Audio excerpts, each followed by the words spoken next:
Welcome everybody to a look at a brand new Eureka release, and it is 1993's Kung Fu Cult Master. So this is directed by Wong Jing, who we've looked at in 8 other films, or I've at least seen in 8 other films.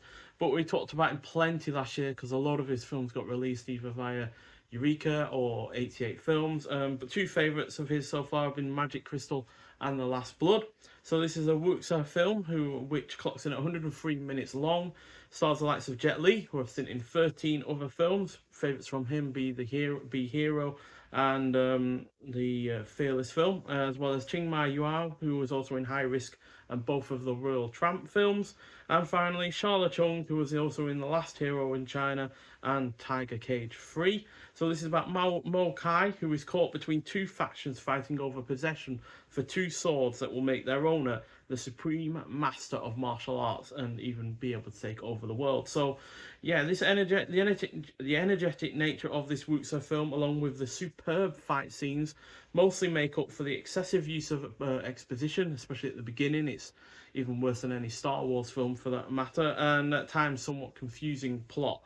That said, the cast is really good, the fight choreography is well executed, the production is solid, the score is decent, the cinematography is on point, there's plenty of atmosphere on offer to its world that it inhabits, as yeah, there are definitely somewhat fantasy elements included within this film. There are some funny scenes, and it really isn't afraid to get quite out there with the odd weird moment here or there. Chief among which be a guy that gets his back broken after he gets kicked off this massive cliff, and then he ends up rolling around with a boulder on inside of a boulder basically, and yeah, it's really rather quite mad, but it's all part of the overall entertainment aspect of this film. But outside of the flaws that I've already mentioned, the only other aspect that lets this down is its cliffhanger ending, which in of itself would be fine enough if there was a sequel, but one was never made, making this ultimately have a conclusion that is unsatisfying. Basically wasn't made because this film wasn't a hit on release, and yeah, if a film's not going to be a hit, regardless of whether or not there's a cliffhanger ending or not, it's just not going to get released or even made. So yeah, which is a big shame because I overall really rather enjoyed this. Yes, it's got its flaws. Yes, some of the plot is rather hard to get a handle on. You know, who's fighting who, and who are these the good guys or are these the bad guys, and who's betraying who and whatnot. It can get a little bit confusing at times, but on the whole, I found it to be really rather enjoyable. So yeah, there's a really rather nice new artwork that it's got going for it.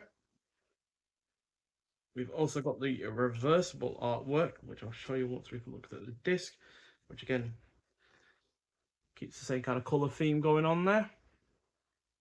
And then the reversible artwork, I'll just get it out from behind the disc. Oh no, you can't actually really see it properly. Let's just get it out entirely. So yeah, there we go. So I do believe that's the original artwork. But with like many of these kind of films, you know, the artwork can be any numerous kind of things, just depending on where it was released in the world. And we also get a nice little booklet as well with again nice looking artwork on it.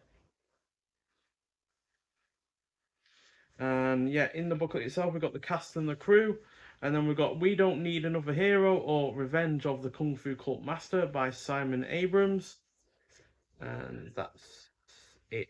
Outside some footnotes, some shots from the film, and yeah, viewing notes and such and such. And on the disc itself, well, we've got a 1080p high definition presentation of the original Hong Kong theatrical cut from a new restoration of the original film elements.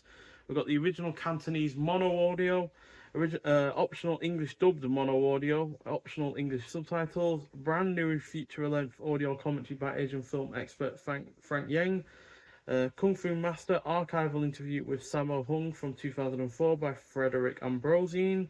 Then we've got trailers as on top of all of that. So yeah, Sammo Hung is also in this film, but he's not in a major role, so that's why I didn't mention him. But yeah, he's as good as ever, and he was the action choreographer for this film as well, and that really does show because, like I said, the action choreography is excellent. The fight scenes are really good.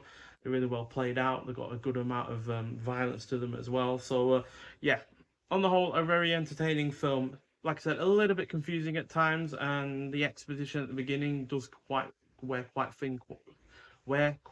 thin, quite quickly. That's a bit of a tongue twister there at the beginning, because it goes on for a few minutes. But yeah, on the whole, still a very good film, and another solid effort from Wong Jing, who's done several films so far now that I've really enjoyed in terms of actually buying, but also in terms of actually, you know, watching as well. So yeah, highly recommend it if you enjoy your other kind of Wong Jing films in the same kind of vein, or if you just like your Jet Li films overall, especially from the early 90s, because although it's a little bit more, you know, confusing over, say, something like Once Upon a Time in China, it is still overall a good effort.